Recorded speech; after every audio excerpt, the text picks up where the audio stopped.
Welcome to Living a Life by Design. It's the journey back to you and living 365 days of purpose with your host, Esther Graham. Did you know your accountability and possibility is by design? God designed a phenomenal life for you, gave you the gift of choice. Esther helps empower you to discover and pursue the purpose that is already in you.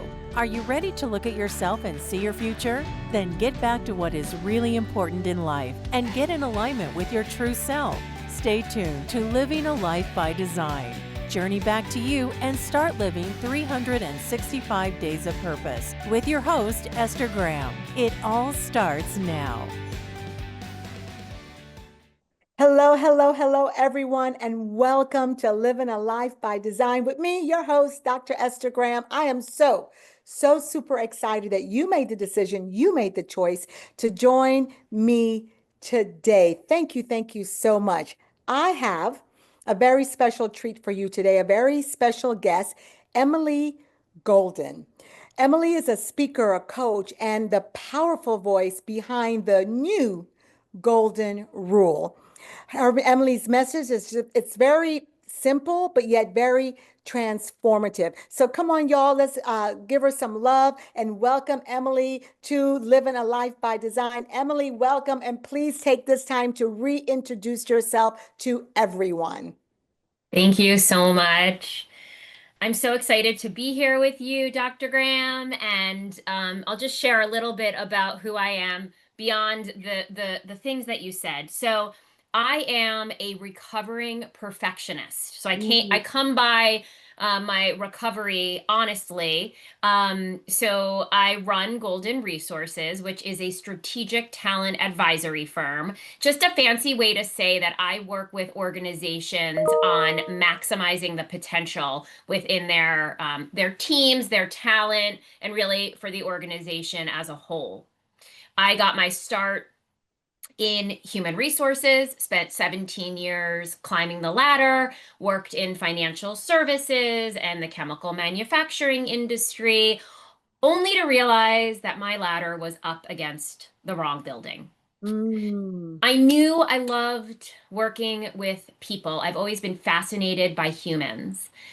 But when I was honest with myself in 2015, I didn't want my boss's job and I didn't want any of my peers' job. It felt like something was amiss. I wound up joining a coach training program with the idea that maybe I'd learn something, maybe coaching was something I'd be interested in, or perhaps I would just experience some transformation because it was a year-long program and I knew it was intensive and rigorous, which is pretty much the speed that I operate at.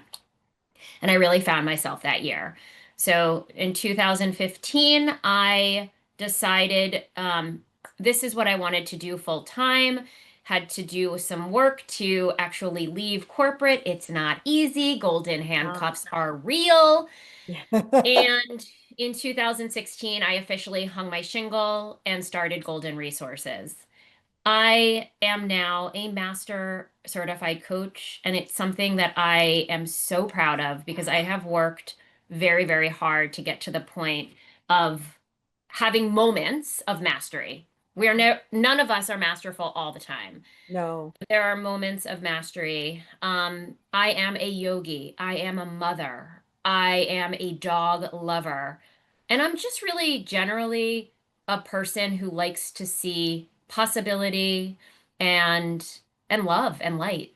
So that's a little bit about me. Oh, that's a good beginning to a powerful conversation. I've got like a two-part question here. You said you're a recovering perfectionist, and the reason I want to ask about that before the second question is what exactly is a perfectionist is, and I'm asking for a reason. When someone say to you, you are a perfectionist, is that something negative in your opinion? Or is it something that is you're a perfectionist because you like things done a certain way bring to bring joy to everyone? Tell me, what's your thought? So, such a great question. First off, I want to go back to why I am a perfectionist. Then I'll describe to you what I see perfectionism as. Great. I was born with two rare medical conditions, and my delivery was very complicated, and I was scary for my parents. And I say that, and that might sound dramatic, but it's true. My mother told me it took her about 24 hours to bond with me. My father had a very hard time. I had a lot of deformities. So I have had a challenging road. I'll tell you about the medical conditions as we move forward. Um, so I was always a little different, if you will. Then I started to experience anxiety as an early child, early in my childhood, coupled with learning disabilities. I was always faced with challenges, and I learned that the more I could double down and do things perfectly, the Mm-hmm. easier it was for those around me, and then the easier it would become for me. Yeah. There's been a lot of additional challenges along the way, but here's the bottom line about perfectionism, as far as I see it. Yeah. Perfectionism is excellence, high standards, high bar, wanting to perform really, really well with a side helping of fear. Fear Mm. that if Good. I don't, fear that if I don't, then everything will fall apart. Then I will be embarrassed, ashamed. I will feel awful feelings. So I must hold that high bar with such like it's so tenuous. If I make a mistake, oh, it's just this awful embarrassment. So I say like my people are generally people who have a high bar for excellence. We like to do things really well, Mm-hmm. Mm-hmm. right? My kids will tell you, mom holds a high bar. When the high bar is met with love, it's beautiful and it's a call forth to Yeah. be even better than we are today. When it's met with fear and I am not enough, Yes. then you get into a slippery slope, dangerous territory.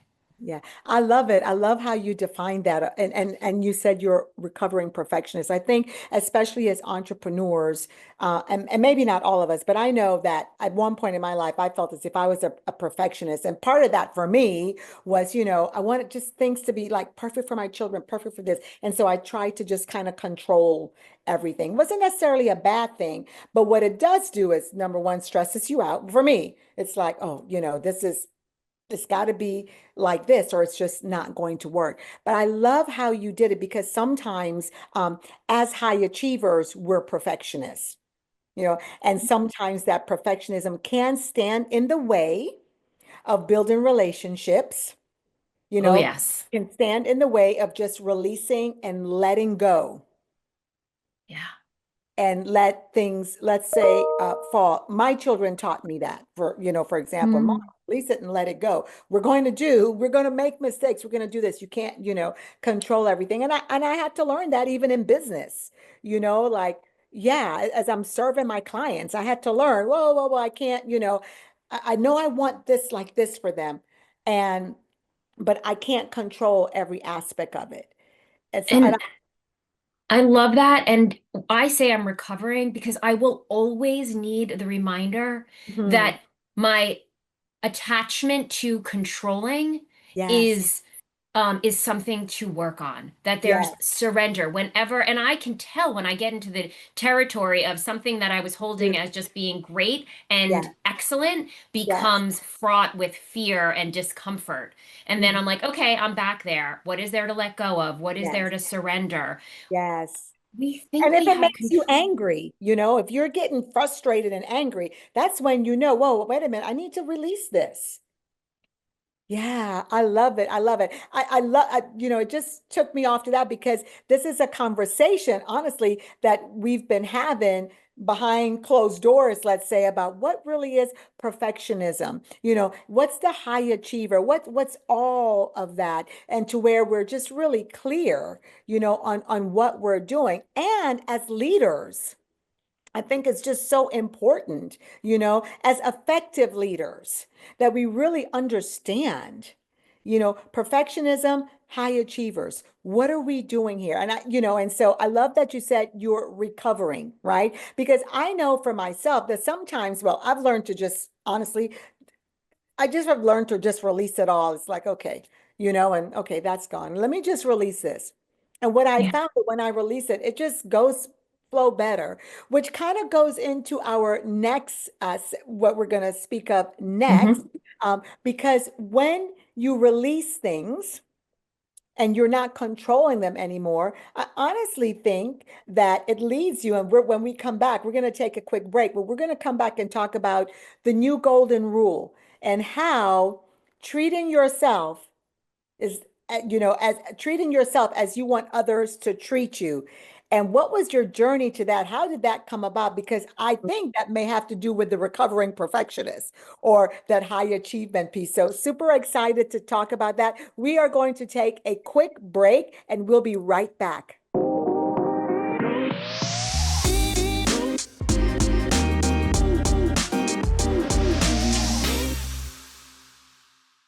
Welcome back to Living a Life by Design. I'm so super excited to have my very special guest, Emily Golden.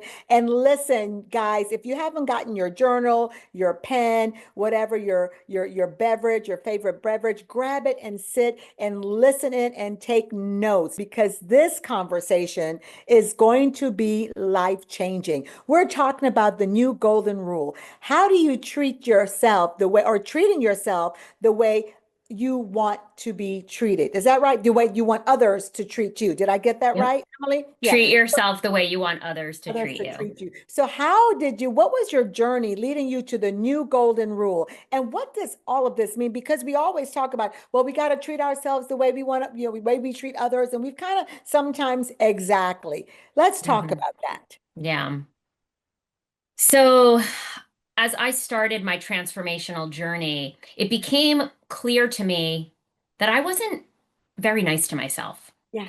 And actually, that inner critic, those survival mechanisms were working quite well for me, meaning I was getting promotions, I was making more money, I was being recognized, acknowledged. Yeah. And the more I doubled down on the internal criticism, the more unhappy I became. But it's not like my outside world actually showed it. I needed to be um, thin enough, pretty enough, Yeah. successful enough, right? Yeah. And as I really began to get to know myself at a deeper level, I recognized that I had never asked myself what I want.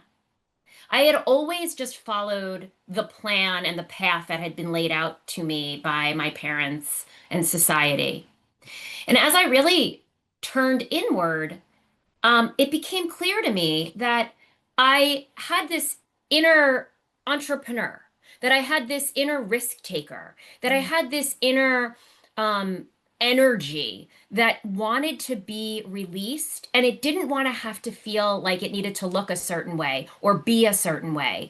Yeah. And as I started to just play with possibility more, I it clicked in for me. I had also around the same time started practicing yoga. So I was becoming clearer about what was going on the inside for me. And I always say my first transformational experience happened on the mat back in 2013. In 2015, this like, what if I actually was kinder to myself? What would my favorite question for a while was, what would self-compassion say? Ah, yeah. What would inner kindness say? I remember when my first coach asked me, what is my relationship with self-trust?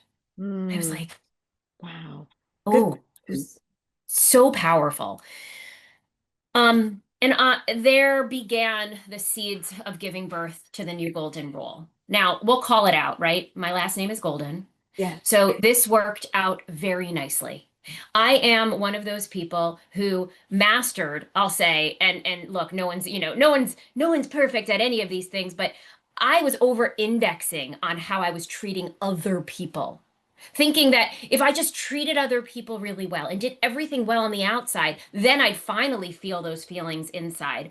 But Yeah. it was through my coaching journey, my deep work, that I recognized that I needed to be the one to actually lead the charge with treating myself with the respect, the kindness, the compassion that perhaps no no shame to my parents, but perhaps my parents just hadn't, with everything going on, they just didn't know how important that was. And I think And it was a generationally, different time then. It was a totally different time then than now, you know? exactly. It was a Yeah. very different time. And I think, as parents, as a parent, I can now say how my own fears about my child becoming successful or being a success or being independent can get in the way of me really nurturing the truth of who they are.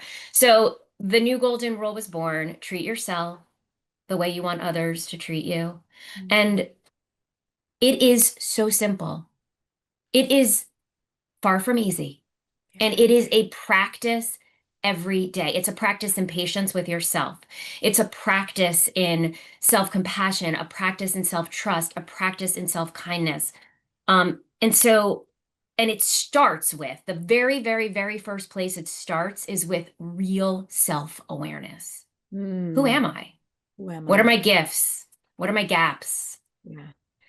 What are my superpowers? Yeah. What are my limits? And how can I love all of me? Yeah. Or maybe start with liking. Yeah. Yeah. You know, it's funny. One of the things that, so I host a lot of retreats, personal development retreats. And one of the things that we always start off with, Emily, is, who am I? You know, what is it that I love? What do I like? Do I like me? But really that deep dive into who we are and who we see ourselves. And it's always so interesting to hear how people see themselves or who they say they are. And then when they come in on that first day, and then by the end of the week, you'll see you'll see it before where that begins to shift to where it goes to that self-awareness, that self-love. Do I trust myself? And as you said, do I like myself? There's so many of us out there that we really don't even like ourselves. You know, and so because we don't, that's why we do some of the things we do. We behave, our attitudes, everything. It's all indicative of how we see ourselves and who we think that we are, that we never have taken the time to discuss it, to identify it. And so I think that's what I really love about what you're saying with the new golden rule, because one of the things that you say, and I wrote it down, so let me gotta put my glasses on so I could read, it's like you say, transform yourself, transform your leadership.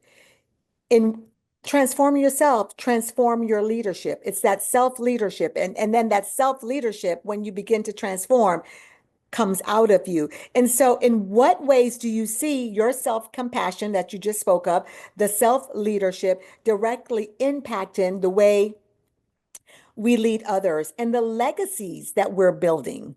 Yeah. Yeah. Oh, it's such a rich question. I could talk about it for quite some time. What I'll say is that for me, right? And I always say I am for my clients just maybe a mile ahead, right? I have my clients generally are looking the person looking back at me in the mirror. They're maybe just, on their own transformational journey. For me, I was tolerating things in my life because I thought I had to. And when I stopped tolerating and started creating my dreams, my desires, going after that entrepreneurial vision, and I was like, oh, wait, I can generate six figures on my own. I can generate multi six figures on my own. I don't need corporate. Then all of a sudden, what became possible exploded. I never had a book in me. Or at least I never knew there was a book in me, right? But as I stepped more outside my comfort zone, the view of what became possible grew and grew and grew.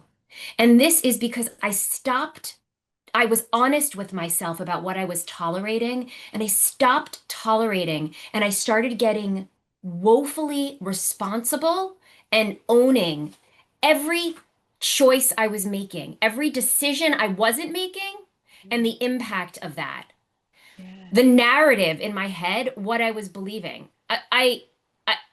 Much of the narrative still remains. I don't listen to most of it at this point because I know what serves me and what doesn't. I know when to call in my team of champions Yeah. who are rooting for me. I know when it's time to just take a beat, sit with myself quietly, practice some breath work. Yeah. Yeah. I know when I just need a hug or a cry or a Mm. laugh, right? And there's so much power in that. I don't need anyone else to come rescue me. And I say that with so much like love and reverie. My greatest gift that I give to my clients and the teams that I work with is that independence and that ownership themselves. I love what you're saying because all of this is, to me, it's just, this is life. This is the life by design. You know, this is the life by design. This is to know who you are, to know when you need, when you need to call in for that hug, when you need to do breath work. And you've just become so self-aware, the new golden rule, you know, and it's so much, I think, especially as leaders in today's environment, to take in that time to really say, I just need to, I call it take a journey back to me. I need to now treat myself really well. I need to love myself. I need to do the things that makes me happy, makes me feel good, helps me feel empowered. I need to know what serves me and what does not. And then I need to release and be comfortable with releasing what does not serve me anymore. Realizing I don't need it, that I am, that I am my own rescue. And of course, key word that you said, and you've surrounded yourself with champions that know who you are. You do things like breath work, yoga, and taking that time, as I said earlier, I love how you said you're surrounded by champions. And I like, champions who know champions that you could say, hey, I just need some time. Champions who who will say, in my words, girl, you got this, and I love it to where, you said, I don't really need anybody to come in anymore and rescue me. And do you know why that is? Because we are our own rescue.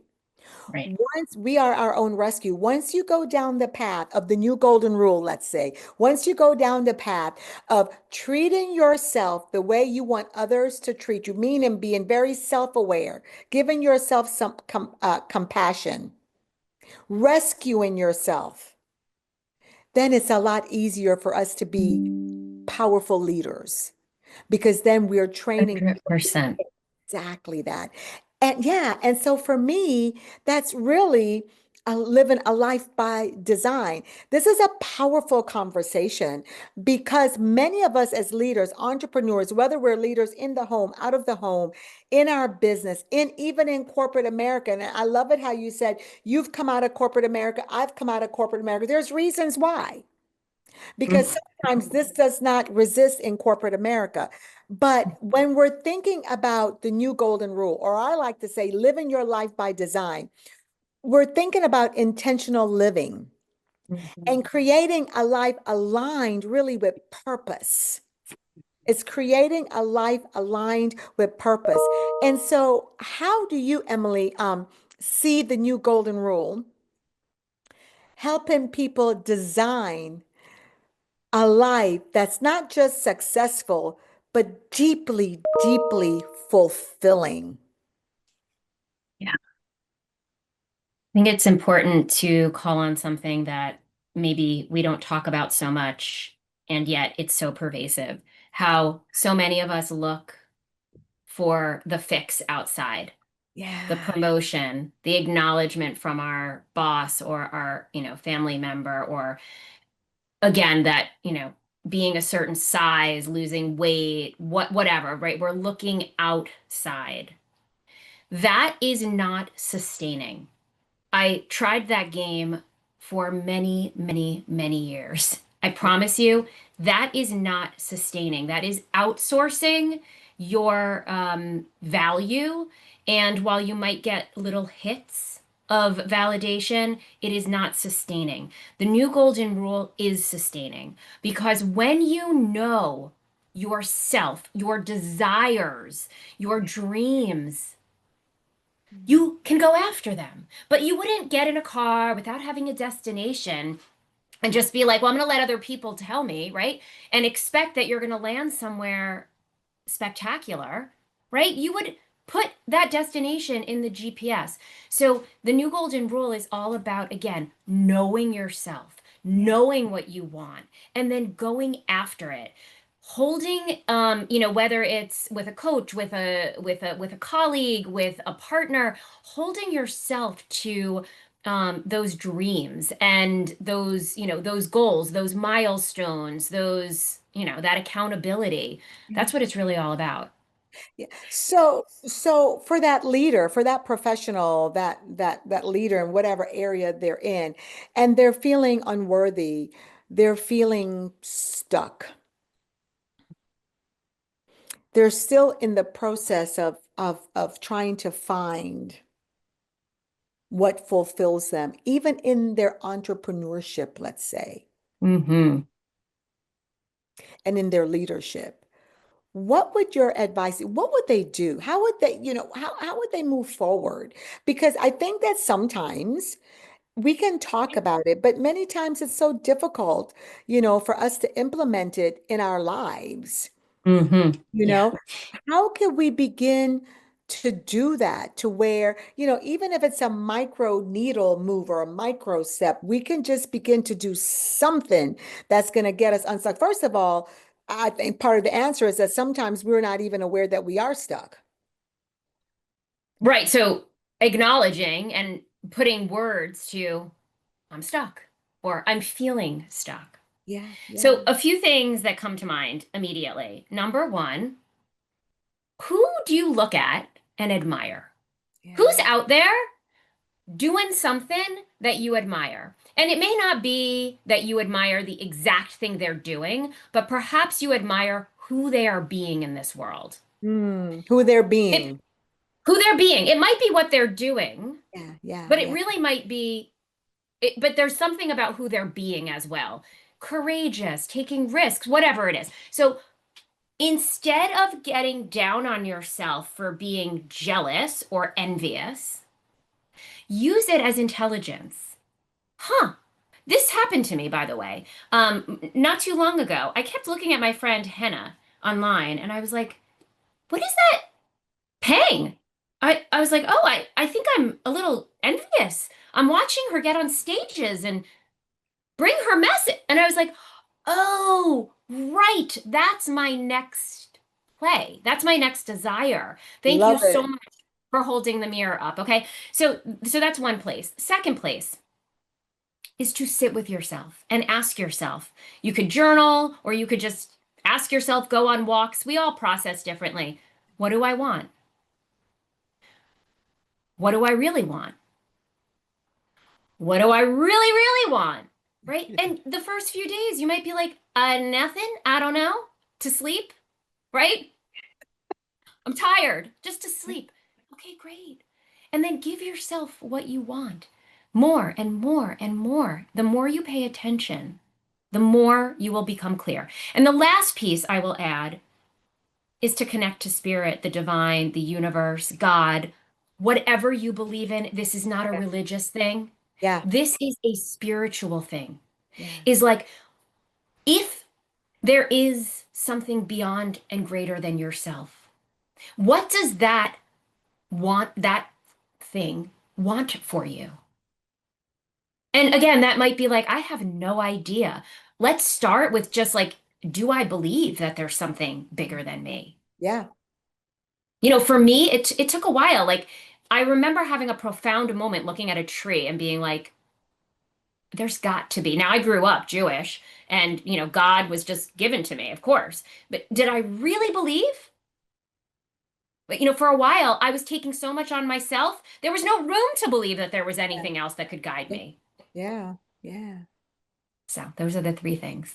Yeah, that's powerful. And I love how you said, this isn't religious, it's really spiritual. You grew Yeah. up Jewish, I grew up Christian, and it was just, I mean, that's how you grew up. And so that's what it is. And so and so sometimes you get caught in that to where you don't begin to even really believe for yourself. Yeah. It's like you said, you sat and you look, it's like, what is it I really believe? Because what you really believe is what will play out in your life. And so that's why it's important to check to see what you really believe, so that if there's something that's not aligned, then you've got to move that out so you can bring something in, right? That you could, let's say, up level your belief system. Yeah. So you can go out and walk. I like to say, in the purpose that God created. I call him God, what God created you to be. Yeah. We all are designed and have a purpose. And I think a great part of that is that new golden rule, is that self-love, is that self-leadership. Who am I? What is it I really want? How can I live a life of intention, which is a life of purpose, and a life that's 100% fulfilling, no matter what the challenges and everything that's going on around me? Right. Right. Because there will be. There will be. And so for that person who says, okay, Emily, I heard what you said. I got the three rules. Now, where do I start? Hmm. What's your Yeah. suggestion? So again, looking at other people, where are you getting those pangs? Journaling is a really powerful modality, and hand journal. We know that it slows down the brain's processes when we write by hand. I know that's not in for all generations or all people, but that is important. Yeah. Um, and getting connected to spirit, God, the divine, whatever it is. Yeah. I would say another important thing, and I learned this the hard way, is that no is a complete sentence. A So complete sentence. a complete sentence, right? Period. Yeah. When we can learn to have boundaries, right? We need to respect ourselves enough to Mhm. demand that other people respect us by putting boundaries in place. But if we don't believe that we are worthy of those boundaries, then, that's where I would start. I call it train people how to treat you, right? I love that. I say that all the time myself. It's like we are constantly training those around us on how to be with us. Yeah, Be exactly. And intentional. be intentional on how you train people how to treat you. And if someone is not treating you the way that you would like to be treated, the first thing that you begin to look at is you. How have I trained them? Yes. What have I tolerated? What Yes. have I accepted? Yeah. Right? And that's my choice. Yeah. Yeah. And listen, what I hear you also saying is that many times, and correct me if I'm wrong, many times we're looking to the outside for the answers. Well, we really need to be looking on the inside for the answers. We have the answers to who we are. 100%. Yeah, and so my advice, one of mine would be, stop looking at the outside. We're Hmm. looking to this person, that person, this event, what happened to us 5 years ago, or we're looking to the religions, we're looking to all of these other things, when we really should be looking at ourselves, Yeah. right? There's For so much wisdom. There's so much wisdom within us. And I believe this is how God designed us. It's within us. And so when we begin to take that time to go on a journey back to who you are, to really begin to look at that self-compassion, that self-trust, that self-leadership, right? Then we will be see that the answer is always within me. I had something just really the other day. And I was just, walking around the house and I'm just doing a couple things. And honestly, I couldn't find something, and I'm preparing for another trip, right? And I got a little bit frustrated. And then I had to stop, Emily, and say, wait a minute.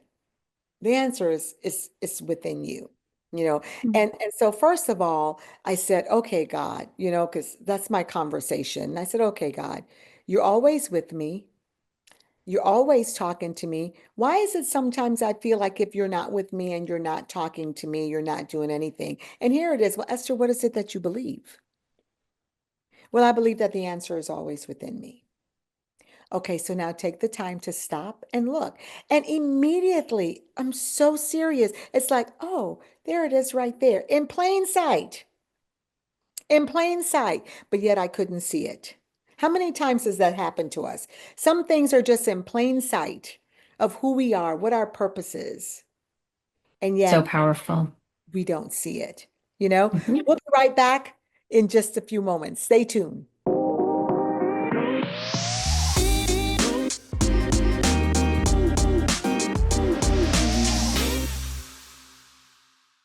Welcome back, everyone, to Living a Life by Design with me, your host, Dr. Esther Graham. And I'm so super excited again to welcome Emily Golden, the new Golden Rule. The new Golden Rule. I absolutely love it. This has been a powerful conversation, treating yourself the way you want others to treat you. We're going to talk about challenges, Mm. Yeah. right? The challenge. What are some of the challenges you have faced? Let's just share. Yeah, absolutely. So, as I mentioned, I was born with two rare conditions. They're Yeah. genetic conditions. One is called Ehlers-Danlos syndrome, which makes my connective tissue fragile. The other is called Klippel-Feil syndrome, which has resulted in deformities in my spine. I'm actually missing 6 discs just in my cervical spine alone. So the first few years of life were very challenging. I had a hard time holding my head up. I was, very limited range of motion. And it was scary for my parents. And my parents looked outside to find the answers to fix me. Of course, this was scary. Yeah. Then I'd all these learning differences, disabilities, and they looked again to find the answers. I was taken from this doctor to that doctor, and um, they eventually diagnosed me with a severe learning disability, but it didn't even belong in any box. It was like, well, we've never really seen this high IQ, low understanding of blah, blah, blah. Worked with a tutor. One thing I will say is those years taught me how to be resilient and how to work hard. School was hard for me. Sports were hard for me, but it never stopped me. Um, but I did learn that if I just had the right supports, like the right tutors and the right doctors and all of that, then I could be normal, Yeah. right? And I am a big fan of having support. Don't hear this wrong. However, I was over indexing to a point that I felt I needed something else to like save me, tell me who I am. When my daughter was diagnosed with Tourette syndrome in 2010 at the age of 5, I doubled down on research and bringing in every possible expert I could to try to fix her. Meanwhile, the trajectory of her disorder, she was mostly fine with it. She had certain repetitive movements. She did certain things that might have been a little painful for her at different times, but mostly she was fine. It was me. I Yeah. was spiraling. Yeah. Um, Through my transformational journey, where my son also got diagnosed along the way, I realized that they're just like me, their challenges are part of their divine purpose on this Mm, planet as yeah. well. Yes. My daughter sees the world differently, and thank God she does, because she is such a talented artist. I Yeah. can't begin to imagine what it's like living in that head.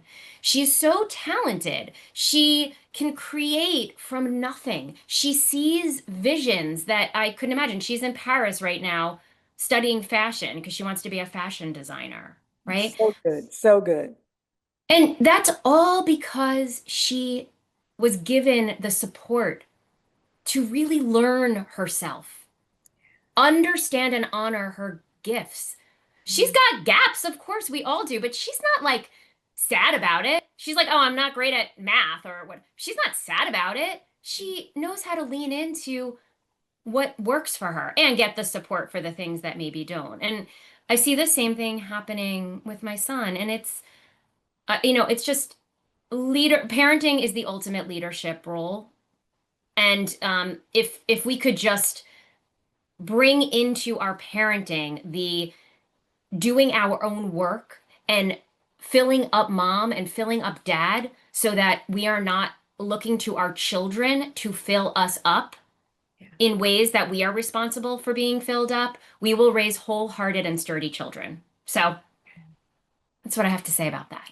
Yeah, I mean, I just think that's so powerful because again, looking inside and really honoring yourself, and what you really did as a leader, and really what we should all do as leaders is when we see someone, whether it's in our home or wherever we are, we honor that greatness that's in them. We Mhm. see the greatness and we honor it, and we don't try to make them fit into a mold, because that's what society does. This is how it's supposed to be, and it's hard to fit into that mold and really honoring that. I love how you said, when you began, you can't imagine what's in her head, but you absolutely love it. Love it. It Yeah. amazes me. It inspires me. I learn from her. And this is another thing. As leaders, as parents, you have been given who you have been given to lead and to parent for your greater good and growth. Your greater good and growth. Believe it. Look at what is the intention, like what is this about for you, and learn from it.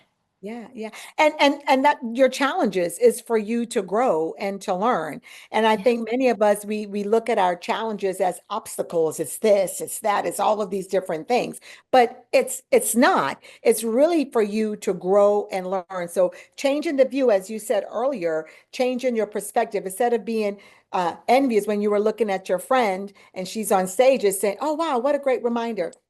I need to do this. I can do this, and looking at our challenges to say, "Whoa, this is great. I'm going to just grow. I'm going to grow from here." I love that. Tell me, when you look back at the younger Emily, the little, Mm. what you know now, what would you tell that little girl and wish maybe you would have done if you only knew it? What would you say to that little girl? I always love to sometimes talk about bringing that little girl along, looking back and saying, I like to say you bless that little girl and say, if I only would have known this, this is what Mhm. we would have done, you know? Mhm. It's along these lines. Your challenges will contribute to the extraordinary human that you continue to become. Mm. Your challenges will contribute Will contribute to the extraordinary human that person you will become, that person that that you will become. So and continue to be becoming, right? continue to be becoming. I have my grandson, I'll age myself. I have a little grandson that's on the spectrum, right? Mhm. And when I look at him, I just see greatness and I think, oh yeah, he's on the spectrum. But look at all, I talk to my son and his wife all the time.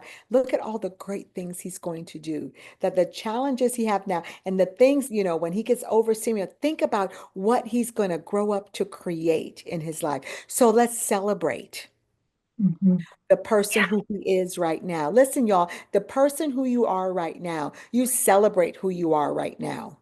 Mhm. Right. And then celebrate where is it you're going. Celebrate that intention you have. Become very self-aware of who you are and then celebrate it. Don't criticize it. Don't talk down to it. Nothing like that. Celebrate it because that's your key as well to that forward moving leadership.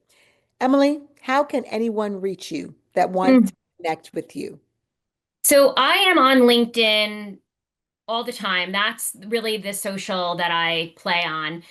You can go to my website as well, golden-resources.com. And you can book a 15-minute discovery session with me right from my website. Send me a message on LinkedIn. And yeah, that's it. Easy peasy. Easy peasy easy. Yeah. And y'all, She's also will be speaking on the stage at your Nexus Now, so super looking forward to that as well. I it's just been an honor to interview you and just to talk with you and connect with you because the things that you're saying is so true and so life-changing, right? Guys, if you can take everything in and just take those little steps that she mentioned, trust me, you can begin to see a change in your life. I want to say immediately if you do the work, right? Absolutely. And you can also get a copy of my book. I wrote it in 2020. There's a new book that's currently building inside of me, but there's so much in the book, The New Golden Rule, that where I talk about these distinctions. Yeah, perfect, perfect, perfect. Any last thoughts before we leave everyone today? Any last thoughts you'd like to share? First off, thank you for the work that you're doing in the world. Thank you for shining a light so radiantly on possibility and life by design. And it really, truly is an honor to share this space with you. And I can't wait to be live with you next month.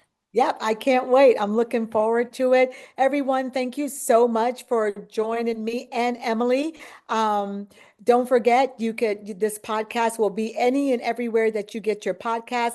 Make sure that you subscribe to YouTube. Make sure you come in and you join the Life by Design community that's on Facebook. And of course, you connect with both Emily and I on LinkedIn. I cannot wait to come back and share with you again. Thank you, Emily. God bless everyone. Take care and have a powerful, powerful year. Let's say the rest of your year on purpose. Bye-bye. God bless. You have been listening to Living a Life by Design, the journey back to you, and living 365 days of purpose with host Esther Graham. Listen or watch live every second and fourth Friday at 11 a.m. Pacific on transformationtalkradio.com. Discover that what is possible is already in you. God designed a phenomenal life for you. Esther helps you ignite that energy behind your personal journey for a deeper joy and peace, living 365 days of purpose. For more information on living a life by design, visit fddwomen.com.